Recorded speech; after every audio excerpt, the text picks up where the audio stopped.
Welcome to today's tutorial on how to access the Webull simulator. Webull is a popular trading platform that offers a unique feature called the Paper Trading Simulator, allowing you to practice your trading skills without risking real money. In this video, we will walk you through the process of accessing the simulator step by step.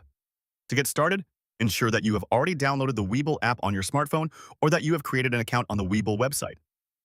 If you have not done this yet, go ahead and sign up for an account. This is a free service, so there are no costs involved in creating your account. Once you have your Webull account set up, you can move on to the next steps.